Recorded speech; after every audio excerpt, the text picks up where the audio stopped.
It's you again. What is it?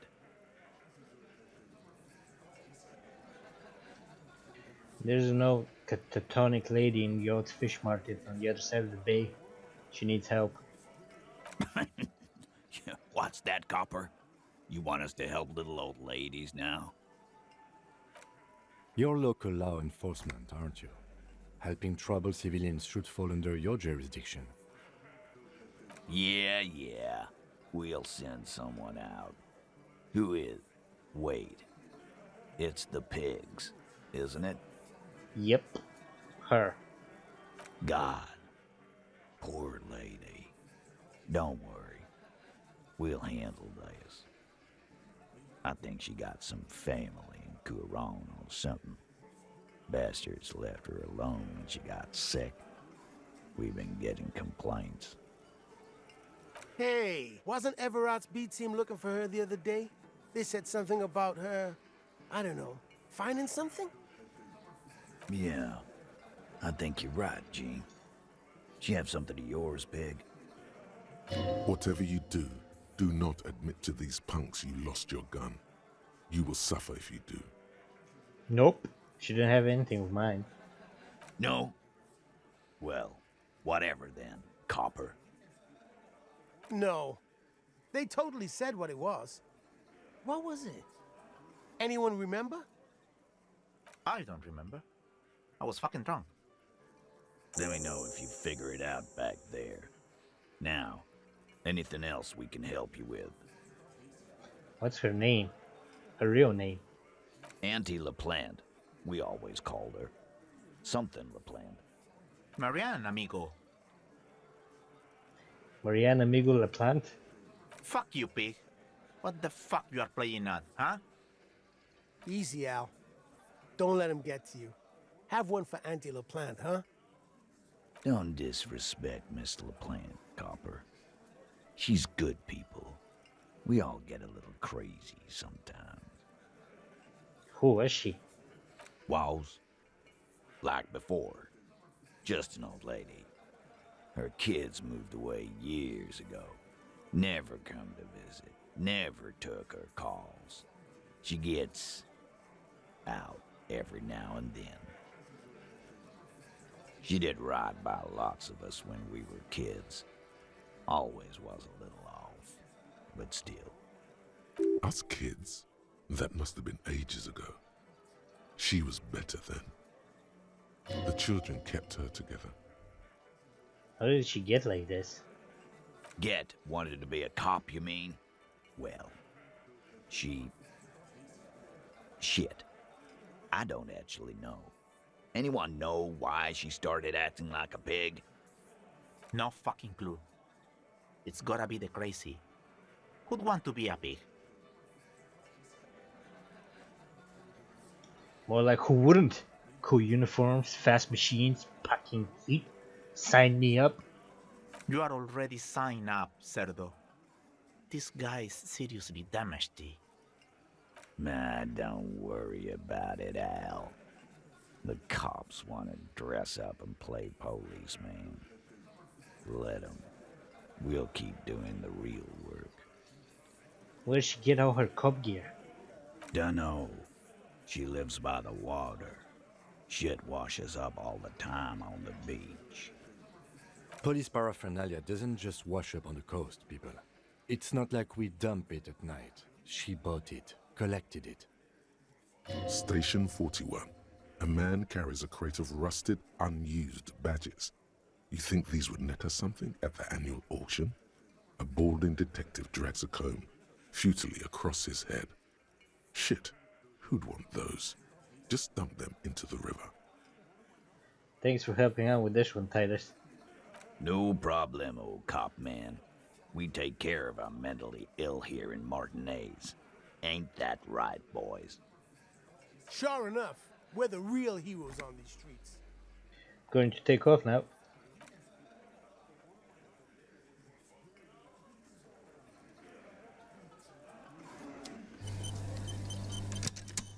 Grill, you can hear several voices having what appears to be an animated discussion. This must be it. Beyond this door, lies the beating heart of radical communism in Martinez.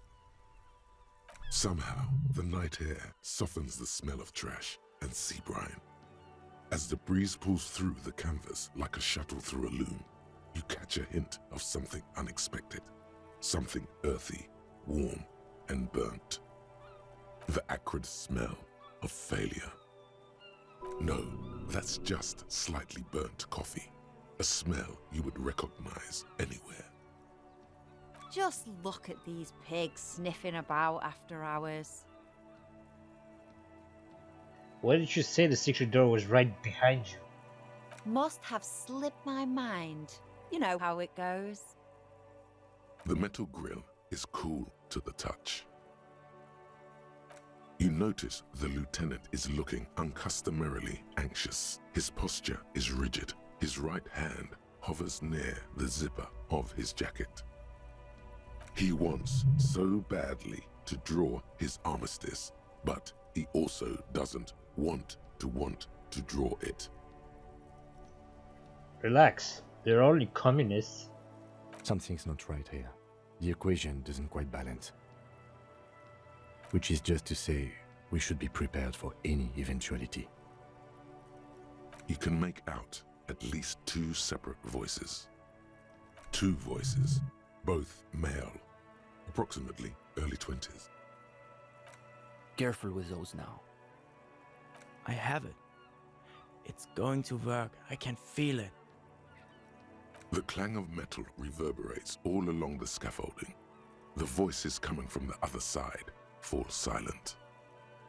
A pair of frightened hares cowering in some dark crevice of their burrow. Who's there? Is that you, Maurice?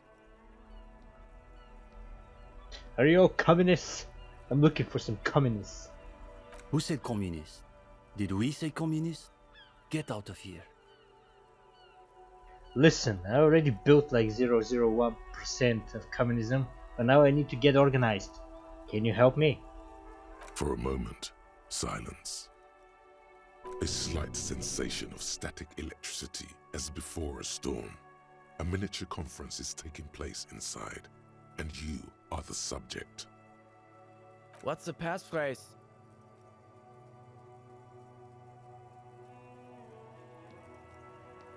It's remember Dobreva and Abadais. There's no response. You begin to wonder whether they've slipped out some back way. No, they're still there. You can feel them back there. All right. The key's taped to the back of the door frame. Just make sure you put it back when you're done, or we'll all be locked out. And do watch the concrete. It just kind of falls away, in places. Charmant. After you, detective. Have fun at your underground meeting, pig. Hope it's a blast. Men are either oblivious to or ignoring your entrance. Their attentions are fixed on whatever it is they're stacking in the middle of the floor.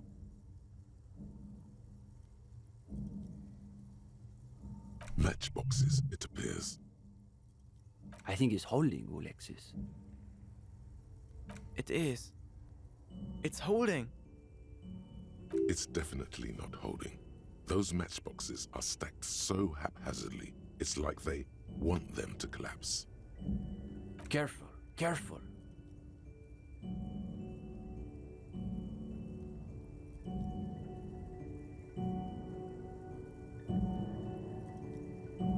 Damn, hardly any difference. You two, you are late. They should know the meeting starts at 10 p.m. sharp.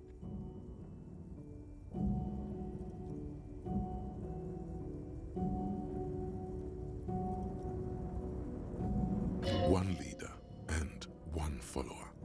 The most ancient power dynamic. There's a great deal of tension in this young man's shoulders, more than someone his age should bear. Meanwhile, his companion inclines toward him, eager to catch every word that dribbles from his friend's mouth. Just a moment. Could this be the former owner of a certain jacket you acquired recently? Don't let them see you flustered, sire. Play along. Before we move on, do you recognize this jacket? Hey, Esteban, isn't that your jacket? What a coincidence. You two have the same jacket. What are the odds? This certainly looks like my jacket, Ulixus. Where did you get that, gendarme? I just found it in a room. Yeah, I'm sure you did. That's real Sarah-Maritzian twill. Only old Sarah-Maritzian communists and drug smugglers wear those anymore. He is neither of those, of course. He is simply a poor student putting on airs. Also, he doesn't have the shoulders to fill out such a jacket. See, Uli? He's just like Mazov wrote. How does it go again? Those committed to the rights of property are those most apt to violate them. I assumed it was Maurice who broke into my room to play a trick on me. I didn't think I'd actually been raided by the RCM. There is surprise in his voice, naturally. But is that a note of excitement you also detect? Listen, comrade, is that what it looks like? You're right. It's better. Can you imagine the look on Morris's face when he finds out the RCM has been kicking my door down? He'll shit himself, positively. And now they've shown up in force to break up our meeting. Something tells me these young men are not very experienced with law enforcement. Hold on, we're not here to break up your meeting. We want to join your meeting. The RCM wants to join us? My partner, of course, is acting in a strictly personal capacity, not as an official representative of the RCM. Interesting. Does that mean you've done the reading? Kim, did you do the reading? No, detective. The only reading I've been doing is right here. He seems to be wagging the notebook at you, as though he suspects you may have forgotten why you're here.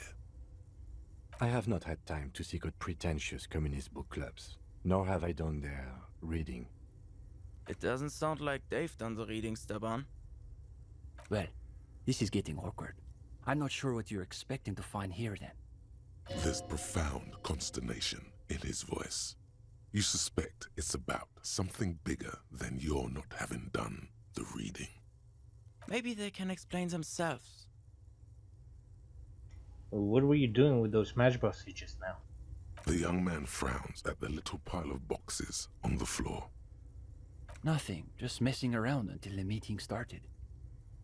They're watching those matchboxes awfully intently for two guys who are just messing around.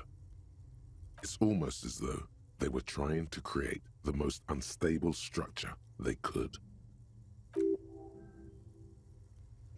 What exactly are you two doing here? In the most generous sense, I would say we're cultivating revolutionary consciousness. Yes, that's probably the best way to describe it. But more specifically, we are running a reading group. The most rigorous and theoretically advanced materialist reading group in Martinez. Comrade Esteban is a great discussion leader, one of the best at the university.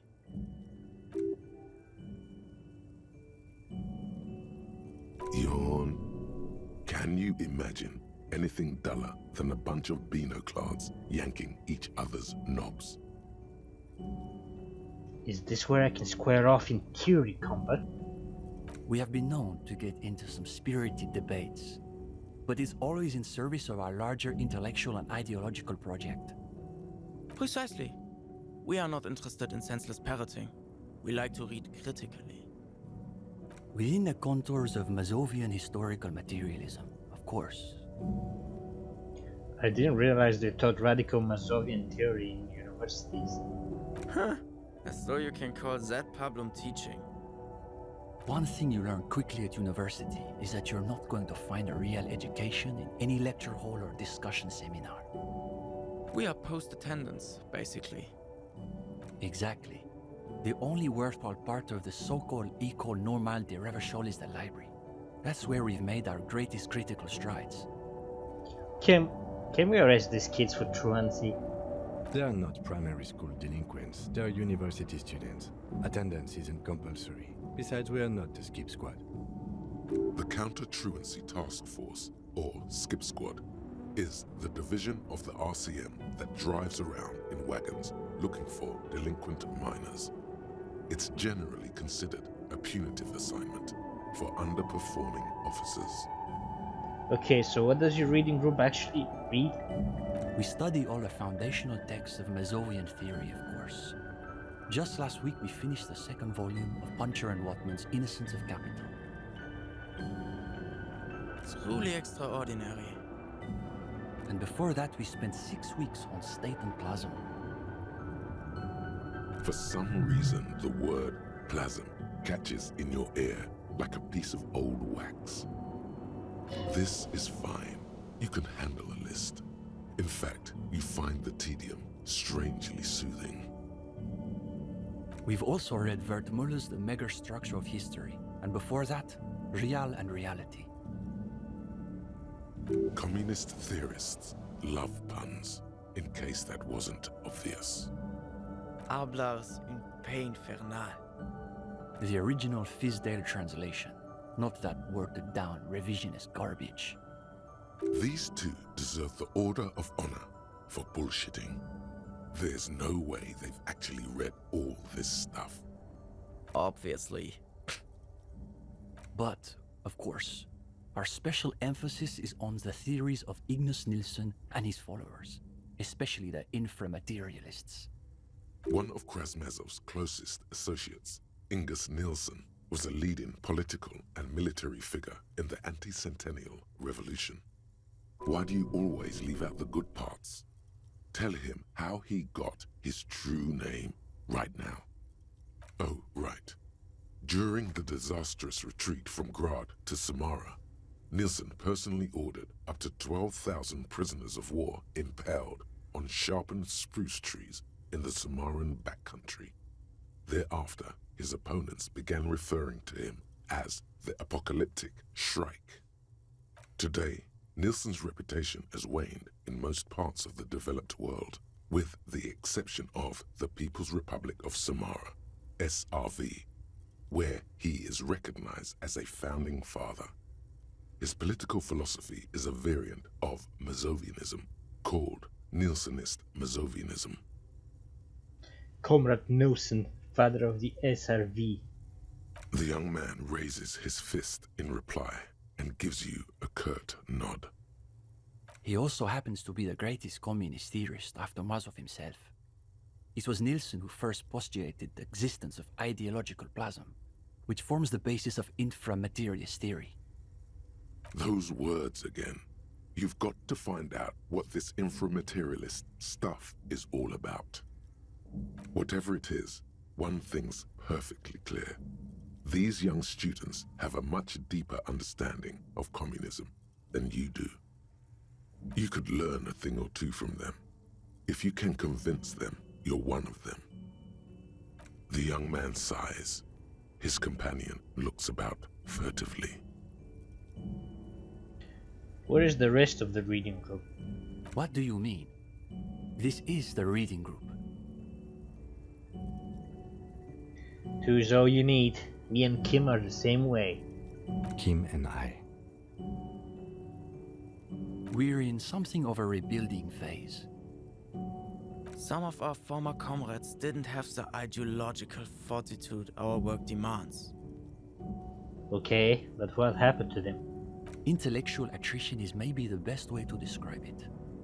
Felix said he couldn't keep up with the reading on top of his classwork. And Susanna wanted to read text other than Masovian theory. Like novels, if you can believe it. Imagine the audacity of wanting to read a novel in a reading group. Novels. Unbelievable. See? Even a gendarme gets it. We've tried recruiting new members, but unfortunately the current intellectual climate is pretty hostile to inframaterialist thought. These days, if you're on the left, the ascendant schools are the Gotwaldians and their iconoclasts. Don't forget about Maurice and the turnips. Right. Then there was the whole turnip debacle. Well, what about Cindy? Is she part of the group? Cindy is... how to describe her role? Something of an ideological auxiliary, perhaps. Yes, that's exactly how I would put it. And naturally, we support her radical counter-liberal aesthetics. But she refuses to submit an essay, so we can't call her a member of the group per se. That doesn't stop her from using the room for studio space, of course. Did you say something about turnips? It's an unfortunate story. You see, our ex-comrade Maurice is something of an economist. He's studying macro and microeconomics. Wow, a real intellectual, it sounds like. Right. So a few weeks ago we were discussing the extra physical capabilities of the revolutionary state. And Maurice said... what were his exact words, Ulex's? It was unbelievable. He said, turnips don't care if they are grown by communists, moralists, or Vulcan. They grow just the same. Basically, he was rejecting the whole foundation of inframaterialist theory.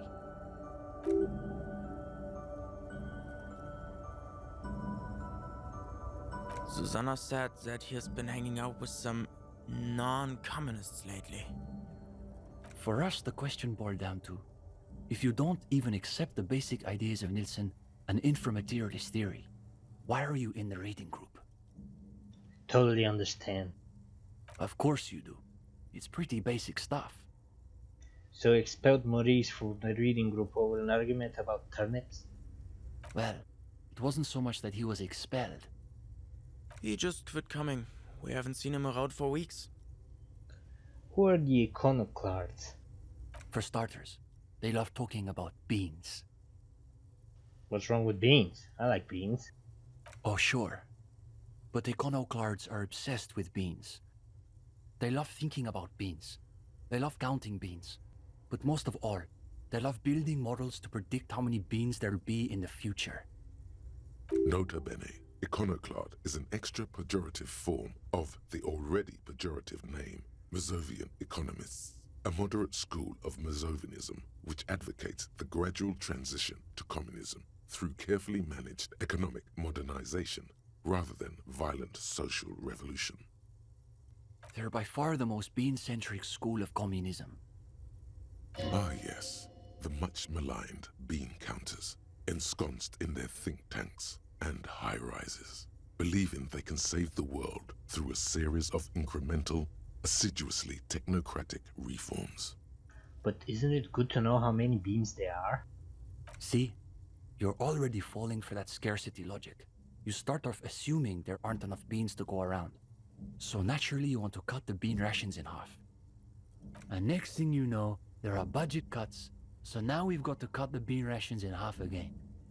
You see, iconoclasts claim to be communists, but in reality they're just liberals with hard-ons for spreadsheets. And the Godwaldians, what's so bad about them? They're the most depressing school of communism. They love writing long books with a patina of Mazovian theory to cover up their cheap psychologizing. A gang of cheap psychologists and intellectual midgets. Typical Gottwalders, in other words. It's okay for Uli to say that, because his dad is from Gottwald. What's so depressing about their theories? The Gottwald school believe that intellectuals as a class are incapable of sparking revolutionary change. So all they can do is critique capitalism from inside itself. That's why they spend all their time smoking cigarettes and writing long works of criticism that make you want to commit suicide. That sounds miserable. It is miserable. That's probably why they're always committing suicide. You see, the Gottwald school look like communists. They talk like communists. But scratch the patina and you'll see beneath that they're just depressed liberals who've read too many books. And what about the liberals? Are they liberals too? Of course not. The only people who actually call themselves liberals are mouth-foaming reactionaries. Basically indistinguishable from fascists. You'd need an X-ray machine to tell the difference. I've heard enough. Let's talk about something else. Go ahead. Is the reading group accepting new members? We typically only accept new members once per semester. There's this whole process with essays and presentations on assigned topics. But given that we have some extra seating at the moment, I guess we could be convinced to expedite an application or two. Steban, you can't be serious. For these gendarmes? I am serious. As materialists, we've got to adapt to conditions as they are. Besides, we still need to pass the interview portion of the entrance process. Assuming he's even still interested, that is. Remember, where most people go wrong is in thinking they have to hide what they don't know. Another thing, these young men have the most exquisitely tuned insecurity receptors you've ever witnessed. Now, chin up. You've got this. Alright, let's do this interview. Oh, you want to start now? Sure, we can manage that. You've caught him off balance. The momentum is already in your favor. Go ahead and take a seat. Since we haven't had time to prepare an exhaustive questionnaire, I think we can keep this interview more freeform. Why don't you tell us a bit about the books you're interested in, and we'll just see where the conversation goes. Look guys, I've gotta be honest. I may not have read many books, but that doesn't mean I don't have stories. Okay, we'll bite. What sort of stories are we talking about? A real-life procedural, complete with gory details. How about a tale of adventure, intrigue, and daring-do? You ever heard of a thing called sudden onset acute amnesia? Oh, we're getting into the psychiatric pathologies of life under capital. Let's see where this goes. Yes, I'm rather curious myself. You've got them. They're starting to loosen up. You're relaxed and in control. You deftly weave every piece of the story together. I'm just trying to imagine what it would be like to wake up with no concept of what money is. If you encountered it in a novel, you'd say it sounded like a plot contrivance or like a fantasy. But isn't the point that money is itself just a collective fantasy? Perhaps. But it's a fantasy that pays for things. Like your hostel bill. No, it's just like Mazovro. The freeman of the future will be he who awakens in perfect ignorance of capital. Wait, Steban, are you saying the gendarme is some kind of future communist? Another quarter of an hour disappears.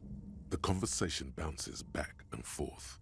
Whatever their pretensions, it's clear these two have been craving something real. Now you can sense things starting to slow down. Time to wrap this tale up. And anyway, even if we could somehow unpeel time, it wouldn't be the you who gets rich from those investments. But that would imply that whenever you unpeel time, you leave behind some kind of doppelganger in now time. Good God, have we really been talking about unpeeling time for a quarter hour? I suppose we'll have to leave it there. But listen, gendarme. We could use someone with your breadth of expertise. With just a little more theoretical background, I think you'll be able to make some real contributions. Yes, I would say he's got serious potential at least. And with that, welcome to the most ideologically advanced materialist reading group in Martinez. Here's your first assignment. It's an overview of inframaterialist theory. A little basic, as you'll see, but one has to start somewhere. I'll add it to my very extensive reading list. You're going to fit right in, I think. Come back when you're done. We'll be here pretty much every night after 10 p.m. Do be sure to take your time with the reading. We'll be eager to hear your thoughts. Of this pocket-sized volume features a swirl of orange, yellow, and green. The title, A Brief Look at Inframaterialism, is set in an authoritative yet approachable serif font. What an interesting color palette. It's vibrant, yet somehow leaves you ever so slightly nauseated. On the inside jacket flap, you find a brief summary. What is inframaterialism? A highly theoretical branch of Masovian communism? A collection of mystical ramblings by a discredited revolutionary? Or possibly both? This brief look, TM, introduces readers to one of this century's most fascinating and misunderstood theories in a concise, jargon-free manner. This feels like kid stuff. Is there no slightly longer glance GM series? The back of the book contains 4 or 5 pages of primary and secondary sources, but you'd need access to a university library to find most of them.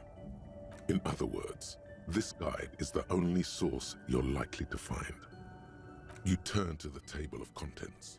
The guide itself is divided into several sections with seemingly esoteric titles like Effects of Plasm on Root Vegetables and Mental Projection and Transference. There's also a brief introduction about the life of Ingus Nielsen.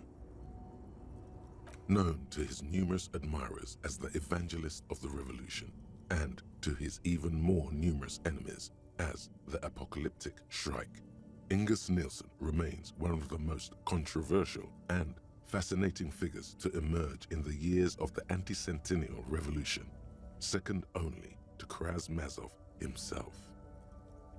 During his unparalleled life, he helped guide a revolution in one country and found a new state in another. Along the way, he committed some of the most notorious war crimes in an era famed for its atrocities. He is your brother, a fellow doom prophet. And yet, his most fascinating contribution to history may be the most overlooked. His theory of ideological plasm, from which his followers and successors developed the school of communism known as inframaterialism. If you're like most people, you probably believe that your thoughts reside in your brain, right? Yes, you have a little cabinet for organizing and storing them away. That's not right at all. Thoughts don't exist in the brain. They float through the air. Your brain is but a fish swimming through them. Right. Wrong, at least according to Ingus Nielsen. As Mazov's devoted comrade and leading theoretician, Nielsen was responsible for developing much of the intellectual foundation of communism. But his interests and speculations were famously wide-ranging. During his final years in exile, he produced, among other things, an early guide to home brewing, instructions for raising revolutionary children, plans for a universal pictographic language, and a detailed materialist critique of Dolores Day's chess strategy. A true man of ideas, equal to any of the great DeLorean polymaths. But one subject he returned to time and time again was the fundamental relationship between thoughts and matter. We may yet discover, he wrote in his notebooks, that under certain exceptional circumstances, the proletariat's embrace of historical materialism may be so fervent that their beliefs take form in the world of matter as a kind of revolutionary plasm. Hold on. Can you put that in slightly more basic terms? Certainly. In essence, Nielsen is arguing that thoughts don't just reside inside the brain, they radiate outward from it. According to this idea, the brain is an ideological transponder, constantly emitting waves of highly politicized energy, which Nielsen called plasm. Whoa. Whoa is right. What's more, Nielsen speculated that this plasm, when it becomes powerful enough, might begin to influence the material reality surrounding it. Hence the name, inframaterialism. Unfortunately, Nielsen passed away before he was able to develop these initial ideas into a full-fledged theory. That work was left to subsequent generations of communist theorists. Building on Nielsen's basic insight, these theorists reached a startling conclusion. that a sufficiently revolutionary state might begin to exhibit certain extra-physical effects based on the amount of plasm generated by its citizens. So these people are saying that if enough people just believe in communism, it will come true? The actual theory is highly technical, but for the purposes of this brief look, TM, that's a fine working definition of the concept. No. There's something here. You can feel it. Alright, let's hear about this extra physical stuff. Inframaterialists divide the extra physical effects of the revolutionary state by the level of plasm required to achieve them. At the lowest, or first level, revolutionary plasm is believed to stimulate or invigorate matter without altering its essential properties. It sounds like that business with the turnips. Precisely, though plasm does more than increase vegetable yields. It may also influence the physiology of revolutionaries themselves. It's also been postulated that plasm may account for the remarkably full and manly facial hair observed on many communist males. Of course, inframaterialists argue that revolutionary plasm may stimulate human physiology in other ways as well. Oh yeah, we're talking about white-hot communist sex, baby. That's correct. Reports from the revolutionary period claim that the most radically devoted communards were able to engage in vigorous intercourse for up to 8 hours at a time. 8 hours, huh? Seems doable. Your machinery could go the distance if called upon. Stop. Banish the thought. This isn't what you came for. No wonder the communards couldn't shoot straight. They were too shagged out. Hyperproductive vegetables and ultra-horny communards are fine. But this theory hasn't quite gotten strange enough for you. Sexual euphoria. Increased sensitivity to stimulation. If you didn't know better, you'd say this plasm stuff sounds a lot like being on amphetamines. And on that note, you feel like you've gotten the general idea of inframaterialism, enough to carry on a basic conversation at least. But if you'd like to go even deeper into some of the more speculative aspects of the theory, you could always read further. Of course you want to go deeper. What else are you here for? The book fits quite snugly into your palm. It would also fit comfortably into a jacket pocket. You flip forward a few pages until you come upon a chapter titled Mental Projection and Transference. When a community has achieved a sufficiently high degree of revolutionary fervor, inframaterialists believe that second-level effects may be observed. At this second level, certain hyper-revolutionary individuals may even develop the ability to extend their thoughts into material space and vice versa. Wait, does that mean communists can read minds? According to inframaterialist theory, yes. Under suitably revolutionary conditions, that is. Of course, one doesn't need to be a communist to be attuned to the thoughts of your brothers and sisters. It's become something of a folk legend that during their final meeting, Nielsen and Mazov didn't speak a single word, preferring to sit in silence with their chamomile tea, reading one another's thoughts. That's strangely beautiful. One of the minor tragedies of the late revolutionary period is that few reliable accounts survive. Much of what we know of the communards' activities during this period come from memoirs and second-hand accounts, some only written down decades after the fact, and of dubious authenticity. Hey Kim, you'd say that we share a pretty special connection, right? I suppose we do work quite well together. You and me, we're on the same wavelength. It's why we're always finishing each other's... Your words hang in the air as the lieutenant scribbles something in his notebook. At some point, he realizes you're waiting for him and looks up with with a tightly knit brow. Cigarettes. It's true that you and I do share a similar addiction, but that's hardly remarkable among officers of the RCM. As we were saying, it's generally believed that these effects are only exhibited by certain hyper-revolutionary individuals, generally less than 0.01% of the revolutionary population. So why do these effects only work for hyper-revolutionary communists? Because plasm has never been directly observed, the exact mechanism behind these effects remains entirely speculative.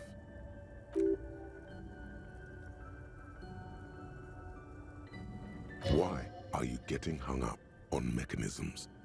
Open your mind's aperture just a little wider. You're so close to true understanding. Oh wait, if there's no evidence that plasma exists, how can the theory be true? Most inframaterialists would argue that the inability of skeptics to detect plasm is simply evidence of their own insufficient revolutionary enthusiasm.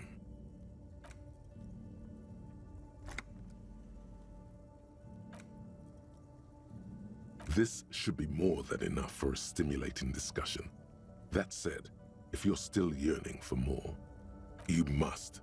Everyone knows books save their best parts for the end. You breeze through the next several sections until you arrive at the final chapter, titled A Communism Above Reality. When a society's revolutionary fervor reaches the third and highest level, inframaterialist theoreticians have postulated that the laws of physics cease to be laws. Say it. You know you want to. That's because I am the law jaw. Under suitably revolutionary conditions, you might be. Though inframaterialists would argue that it's more like the community is, collectively, the law. At last, a book gives you the respect and validation you're entitled to. Of course, it's impossible to say what exactly happens under these conditions. No known society has ever achieved the levels of revolutionary enthusiasm the theory seems to require. Some inframaterialists have even argued that it might require more plasm than humanity alone may be capable of producing. Wait, are there non-human sources of plasma? In the SRV, there have been attempts to organize certain species of aquatic mammals, as well as a few of the higher corvids. But, as of this writing, only human beings have demonstrated the intellectual capacity for revolutionary communism. Has anyone ever gotten close to reaching the third level? There are numerous stories from Samara involving bandits or fascist mercenaries being levitated by farmers from the most ideologically advanced communes. Of course, few of these incidents have ever been rigorously investigated or substantiated. The form of these stories also recalls several well-known Samoran folk tales, in particular the one commonly known as Clever Oleg and the Flying Magistrate. Among known attempts to channel third-level capabilities, the most well-documented is the curious case of Coalition warship Debutante. I've got to know what's that about. It concerns an interesting series of events that took place during the invasion of Revachol. As Coalition forces made landfall, a cadre of Nielsen's most fervent acolytes attempted to compress a Coalition aerostatic with their collective will. According to Communard law, these acolytes positioned themselves at the top of a redoubt just over the bay of Revachol. From that vantage, they proceeded to visualize pinching Coalition warship Debutante between their fingers, a gesture believed to assist in the extra-physical materialization of their thoughts. Why didn't they just get some high-powered mercs here? The Communards were notoriously under-equipped against the much better-funded Coalition. In any event, it's doubtful even ceramic armor would have altered the outcome. The acolytes, along with the redoubt, were vaporized in an artillery strike before the process could be completed. Picture the lot of them, all standing with their fingers in the air 1 minute, the next reduced to a bloody mist. It's been said, though, that in the weeks following the battle, the captain of the debutante noted an increase in the incidence of crewmen striking their heads on unexpectedly low bulkheads. Of course, colorful anecdotes only scratch the surface of what inframaterialists believe may be possible in a truly third-level society. What would a third level society even look like? Some have theorized that such a society would be fundamentally unrecognizable, lacking many of the institutions we typically take for granted in advanced societies, including organized governments, financial institutions, and law enforcement. This sounds like a seditious fantasy. How can they allow books like this in print? Others have argued that people living under third-level conditions will be immune to such infirmities as hunger, disease, and mental illness. In some of his later writings, Nielsen himself speculated about the potential for an extra-physical architecture that disregards the laws of bourgeois physics and instead relies on the revolutionary faith of the people for structural integrity. Meaning the buildings stay up because people believe they stay up? Precisely. Nielsen observed that the financial system operates on the same principle of faith. So why not an architectural system?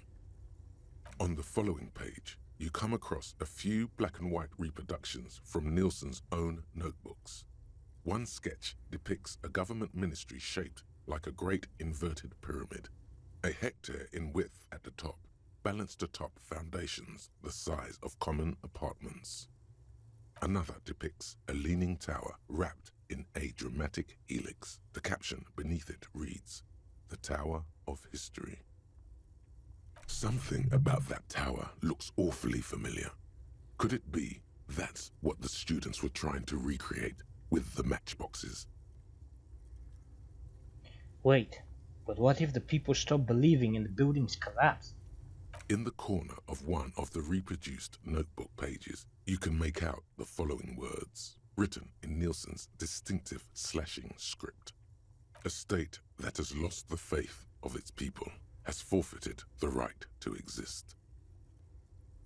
Plausible or not, there's something beautiful about this idea.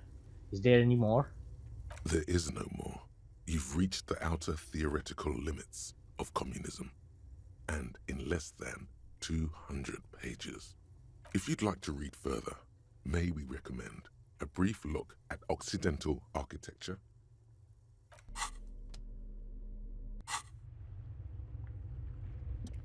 You're back.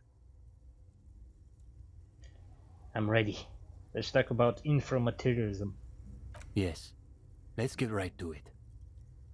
His companion leans forward, ready to jump in. They're impressed that you dove right into the most advanced parts of the theory. Half an hour evaporates and the conversation is still wending its way toward new and unexpected places.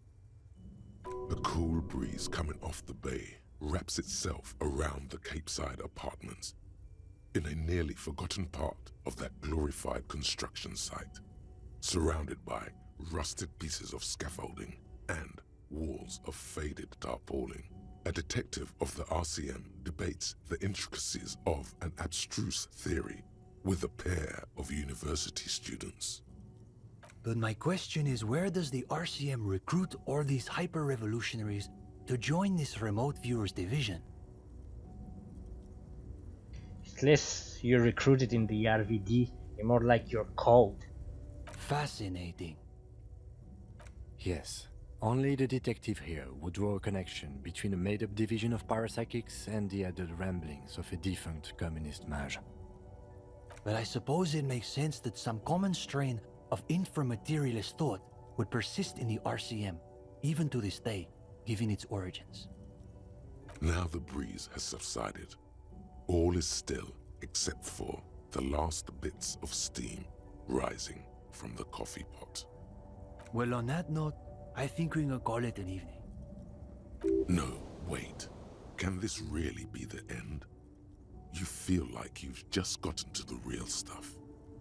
Yes. One of our better discussions lately, on the whole. Hang on. Is that it? What do you mean, is that it? You've done the reading, we talked about it. What more do you expect from a reading group? What if I have more questions? You know, about communism. Well, you could always ask, I guess. We probably won't get a better chance. Honestly. But it's getting late, so maybe pick the most important question. Kim, what should I ask? Detective, how should I know what questions you have about communism? The question you mean to ask is both very complicated and incredibly simple. Take a deep breath. Best to go one piece at a time.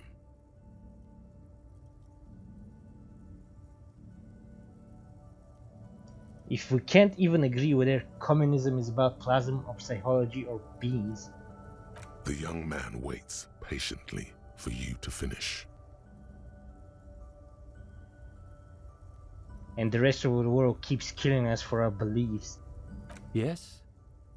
Say it. what's the point? The young man considers your words for a minute. You're witnessing his ironic armor melt before you. This is his true self you're seeing now. He's thinking about someone. Wait, what is he thinking about? Hard to say. Someone dear to him. Track his gaze. He's looking out past the broken wall, toward the opposite side of the bay. Toward the skyscrapers of Philadelphia. They rise like electric obelisks in the night. The theorist Puncher and Watman, not inframaterialists, but theorists nonetheless, say that communism is a secular version of Pericanassian theology, that it replaces faith in the divine with faith in humanity's future. I have to say, I've never entirely understood what they mean, but I think maybe the answer is in there, somewhere. But what if humanity keeps letting us down? Nobody said fulfilling the proletariat's historic role would be easy. It demands great faith with no promise of tangible reward. But that doesn't mean we can simply give up, Even when they shoot at us? especially then. And of course, we'll be shooting right back. So young, so unbearably young.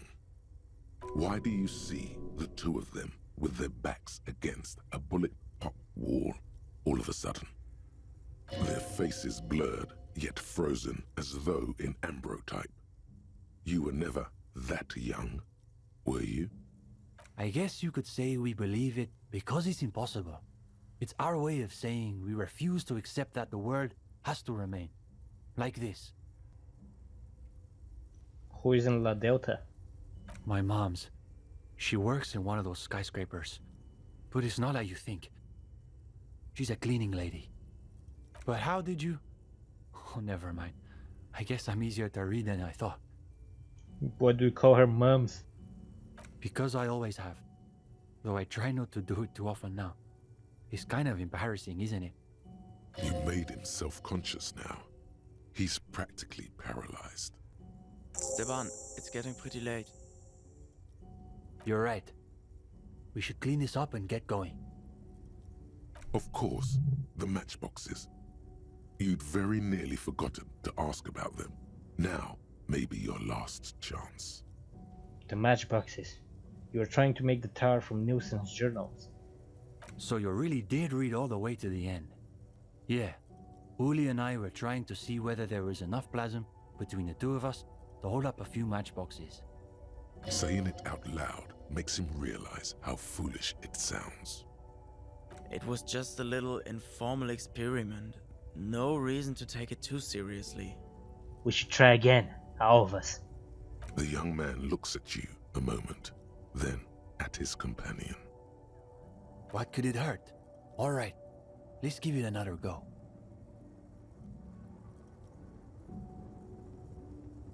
You know what?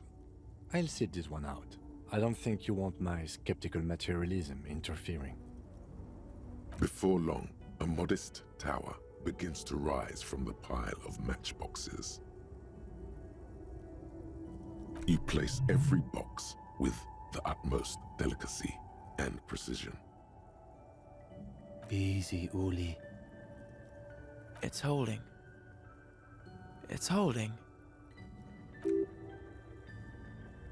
The higher the tower goes, the quieter the room seems to become. Aside from the occasional comment, the three of you are completely absorbed by the task. All right. You go next, Stepan. The young man pushes back his shirt sleeves, revealing the pale flesh of his forearms. Easy now. Is it? He's holding. He's holding. Yes. This is the closest we've ever gotten.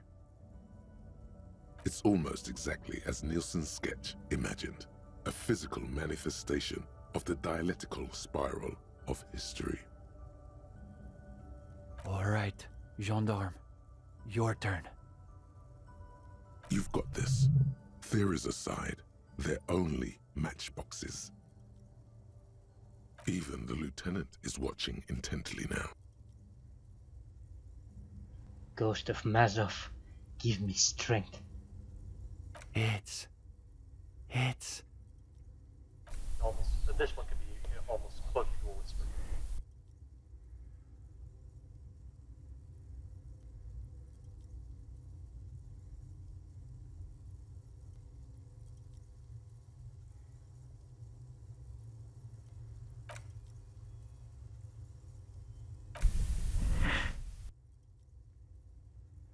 Fuck.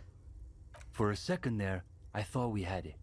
Just goes to show how constrained we are under the limits of the prevailing regime. Undoubtedly. Alternatively, it could be that our own ideological fervor is still insufficient. Yes, the problem is almost certainly your lack of commitment, and not, say, gravity. Harder to believe, but still possible. Either way, that's enough parlor games for one night. Thanks for humoring us. We should probably clean up.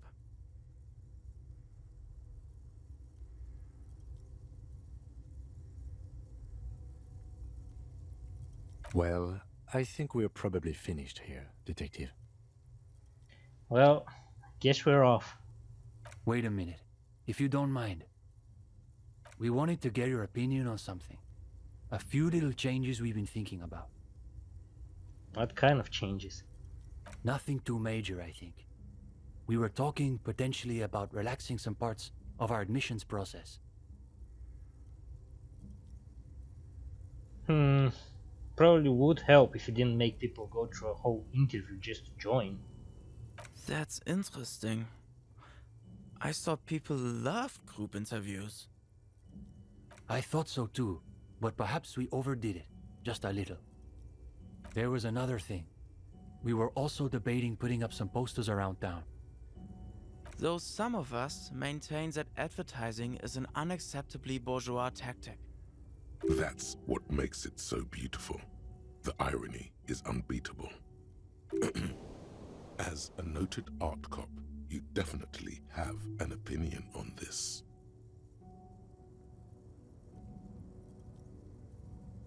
As something of an art critic myself, I support this poster plan.